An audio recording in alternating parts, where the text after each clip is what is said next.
Chapter 18. Neon signs reflected off the windshield like a low-budget homage to Blade Runner, painting Milo's face in a kaleidoscope of colours. He should have let Ava drive because he couldn't keep his eyes off the rearview mirror. Her presence in the passenger seat beside him was comforting yet unsettling. There. She gestured toward a spot at the curb. He pulled over and parked. Then they got out. Ava tucked her arm into his again, but this time he felt her grip, like she was scared he might bolt. They walked along the stars embedded in the sidewalk, approaching the worn facade of Mann's Chinese Theatre with its pagoda-style architecture. The iconic theatre loomed before them like a set piece from a movie about movies about movies. Tourists swarmed around the forecourt's famous handprints, taking selfies with the dedication of archaeologists documenting ancient ruins, while costumed characters engaged in their nightly ritual of trying to look both available for photos and desperately uninterested in taking them. His gaze swept the street like a nervous cinematographer framing a shot. Only he was scanning tourists and pedestrians in search of fedoras. A group of pedestrians jostled by, their excited chatter and camera flashes creating a surreal backdrop. A Superman with a slightly crooked S on his chest leaned against a nearby building, phone in hand and cape dragging on the ground. "I told you I need that audition." "Relax," Ava said, noting his tension. "We're safe here, lots of witnesses." "Safe from what exactly? And why do I need witnesses? What's going on? Who were those people chasing us? And how did you learn to drive like that?" Ava took a deep breath, her blue hair catching the neon glow of a nearby marquee. An aroma of popcorn mingled with hot smog. "What I'm going to tell you is going to sound insane, so I need you to keep an open mind, okay?" "Okay?" Milo felt like he didn't really have a choice. "It's the Cinema Protectorate," Ava said, her eyes scanning the crowd as if checking for eavesdroppers. "The Cinema what?" "Protectorate. An organisation dedicated to controlling what gets put on film. The Golden Path is on their blacklist." "I'm on a blacklist." "Not you. At least not yet.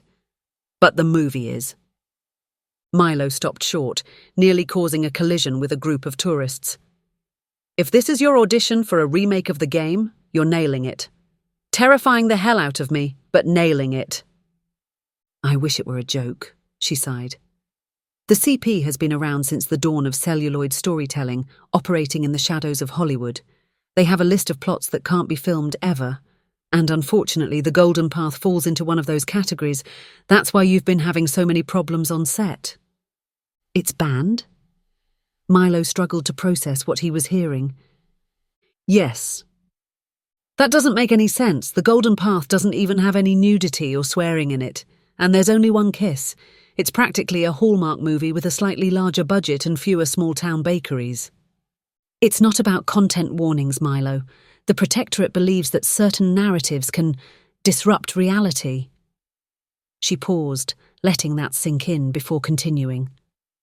"Think of it like this. Some stories are windows showing us the world. But others? They're sledgehammers, breaking through the walls we didn't even know were there." Milo blinked. "Huh?" Ava squeezed his arm. "The CP believes that some stories have the power to fundamentally alter how people perceive the world. And they've made it their mission to prevent those stories from ever seeing the light of day." "Balderdash." God, couldn't he think of a more modern word? "It's not." She glanced across the street, then tugged at his arm. "Come on." His mind reeled as they walked, trying to reconcile Ava's claims with the string of disasters plaguing his production. Could there really be some shadowy organisation behind it all? Or had the stress of filmmaking finally driven him, and apparently Ava, completely off the deep end? They stopped in front of a street performer painted entirely in metallic gold, standing perfectly still on a small platform. A tourist dropped $1 in his hat, and the statue came to life, moving with robotic precision to strike a new pose before freezing again. "See this guy?" Ava gestured to the performer. "This is Hollywood in a nutshell. A carefully constructed illusion, where even the illusions have illusions. Where the fake gold paint is probably covering another layer of fake gold paint, designed to entertain while diverting our attention.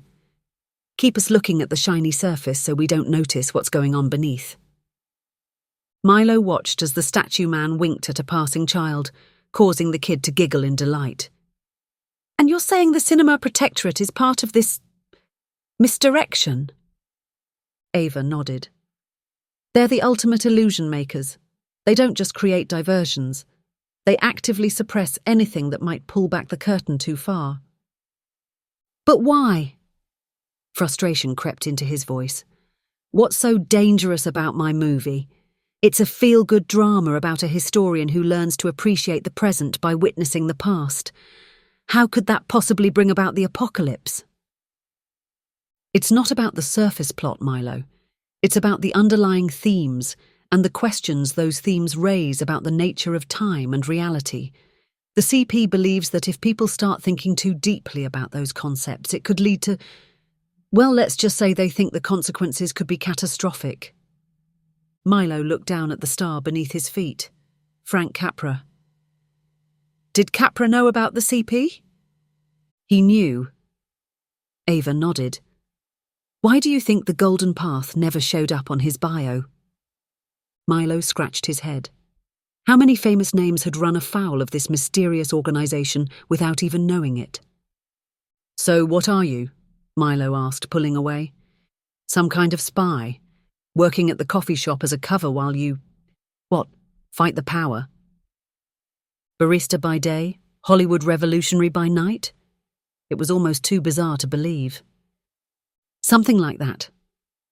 Her laugh hinted at a cracking dam of sadness. I've been trying to help filmmakers get these forbidden plots made for years now. But every time someone gets even remotely close, the Protectorate steps in and scuppers the project. Mysterious equipment failures, sudden funding issues, legal troubles appearing out of nowhere. Sound familiar? Milo felt a chill run down his spine. But was his parade of disasters really the work of some secret group? He was having trouble believing it. I honestly thought you might be the one to break through, Ava said, her voice soft. The Golden Path is special, Milo. It has the potential to wake people up, make them see the world in a whole new way. That's why the Protectorate is so determined to shut it down. They continued walking, and before long had circled back to Milo's car. He leaned against it, feeling suddenly exhausted. You do understand how crazy this all sounds, right? A secret organization controlling what movies get made? It's like something out of a straight-to-DVD conspiracy thriller. Straight to streaming anyway, Ava said, putting a hand on his arm. Think about everything that's happened since you started down this golden path, Milo. Constant setbacks, weird coincidences, the omnipresent sense of being watched. Doesn't it all make more sense? Milo wanted to argue, dismiss her claims as the product of an overactive imagination or too many late nights watching X-Files. But he couldn't shake the nagging truth he could feel in her words. Let's say, hypothetically, that I believe you, Milo said slowly. What happens now? Do we just give up? Let this cinema protectorate win? Absolutely not. Her eyes brightened with a fierce determination that made his heart skip a beat. We fight back. We make your movie and we show the world what it's been missing. Milo looked over at the theatre. Was there really some vast conspiracy at work in the film industry? It all sounded like the plot of a movie that would be banned by this supposed cinema protectorate. But another part of him, the part that had always believed in the transformative power of cinema, felt an undeniable spark of excitement. If Ava was right, if the Golden Path really did have the potential to change how people saw the world, well, that was exactly why he had wanted to become a filmmaker in the first place. Milo was at a crossroads. He could dismiss Ava's story as the ravings of a conspiracy theorist and go back to his struggling production. Or he could embrace this new reality, with all its dangers and possibilities, to potentially create something revolutionary. So, Ava said, what do you think? Milo looked at her and smiled. I think we have a movie to make.